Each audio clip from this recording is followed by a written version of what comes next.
Hello everyone. In today's session on the return rule in the Onfinity system, we'll walk through what a return rule is, why it's important, and how to configure it in the Onfinity system. Let's begin with the agenda. This session will help you to understand how return rules work within the Onfinity system. The main objective of this session is to enable you to understand the return rule and its associated terms within the context of business processes. It also enables you to understand the impacts of these configurations on the respective transactions and throughout the system. To get started with return rules, you need to ensure the following prerequisites are met. You must have access to the Onfinity platform with a valid user ID and password. Tenant and organization configurations should be completed and available. The business partner must be properly configured in the system so that the return rule can be linked to it. Additionally, ensure that the relevant product and product category are configured. This allows you to apply return rules based on specific products or categories, helping you control return policies more effectively. A return rule is a set of policies or guidelines established by a seller or retailer. These rules outline the conditions under which customers can return purchased products and receive refunds, replacements, or store credits. It serves as a framework for managing customer returns and helps set expectations for both the seller and the buyer. Key elements typically found in a return policy include the return rule name and timeframe. Return rules are essential for maintaining transparency and consistency in after-sales service. The timeframe defines how long after the purchase a return is allowed.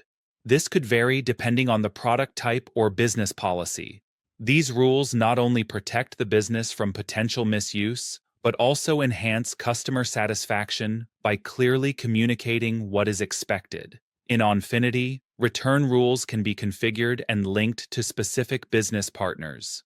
With the foundational concepts and requirements now covered, let's proceed to the Onfinity application to walk through the step-by-step process of creating a return rule. Open the Onfinity application. Log in using your user ID and password. Then click on Login. After logging in, you'll land on the home page. The home page displays default widgets, also called mosaics, with real-time data. Since we're working with a new tenant, you might not see much data yet. That's completely fine. Once we start entering accurate data into the system, these mosaics will begin to reflect meaningful insights. In the top right section, you will find Login User Details. If you apply the filter, it will show the data of the organization which is selected. However, if you remove the filter, you will have access to other organizations as well. For now, let's take the organization as a star, remove the filter, and click the Change button. To create a return rule in the Onfinity system or to view existing return rule records, click on the menu Utility. Search for Return Rule or navigate to Master Data Management, then Business Partner Center, and under Terms and Conditions, click on Return Rule. Click New Record to create a new record. This opens in Single Record View. Select the organization. It's recommended to create master data in the star organization. If the tenant has multiple organizations, this record can be used across all of them. Enter a name for the return rule. For example, 45 days return policy.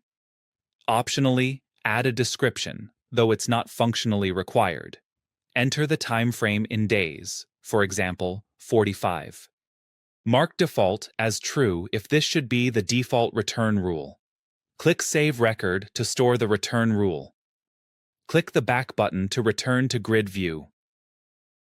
Click the hyperlink of the return rule name to view it in single record view. Next here, we have is the Line button. Click the Lines button to open the Return Policy Line tab. Once you've opened the Return Policy Line tab, you can define specific return conditions for individual products or product categories. A return policy line lets you apply specific return conditions to certain products or product categories, even if a general return rule is already in place. This is useful when some items need stricter return terms due to their nature or value. For example, if a business partner has a 45-day return policy, but you want to allow only 7 days for a product like a custom-printed notebook, you can set that up using a return policy line. This ensures that the product-specific rule takes priority over the general one. Click New Record to create a new line. It opens in Single Record View. Choose either a specific product category or a product to which the rule should apply. For now, we select Custom Printed Notebook as the product. You can enter a short description to clarify the purpose of this line. Specify the number of days within which the product can be returned. As per the example, you would enter 7 to allow returns within 7 days. Click Save Record to apply the policy line. Once saved, this line ensures that if a transaction involves the selected product, the return will only be allowed within the specified time frame, even if the general return rule allows more days to the business partner. After configuring the return rule and policy lines, the next step is to link the return rule to a business partner. This ensures that the rule is applied during transactions. To open the Vendor Master screen for a purchase transaction, click on the menu and search for Vendor Master. Alternatively, you can navigate to Master Data Management, then to Business Partner Center, and click on Vendor Master. This will open the landing page of Vendor Master. Go to the Record screen, which opens in Grid View. Select the vendor you want to link the return rule to. Click the hyperlink of the vendor name to view it in Single Record View. Click the Additional Conditions button to open the Additional Conditions tab. Assign the return rule in the Vendor Return Policy field. Click and select the return rule you created earlier. Click Save to apply the changes. The full configuration and creation of a Vendor Master will be covered in a separate session dedicated to Vendor Master setup. Just like with vendors, we can assign a return rule to a customer to ensure the correct return policy is applied during sales transactions. Navigate to Master Data Management, then Business Partner Center, and click on Customer Master. This will open the landing page of Customer Master. Go to the Record screen, which opens in Grid View. Select the customer you want to link the return rule to. Click the hyperlink of the customer's name to view it in Single Record View. Click the Additional Conditions button to open the Additional Conditions tab. Assign the return rule in the Return Rule field. Click and select the return rule you created earlier. Click Save to apply the changes. Note: the full configuration and creation of a customer master will be covered in a separate session. That concludes our session on return rule setup. Thank you for attending this session.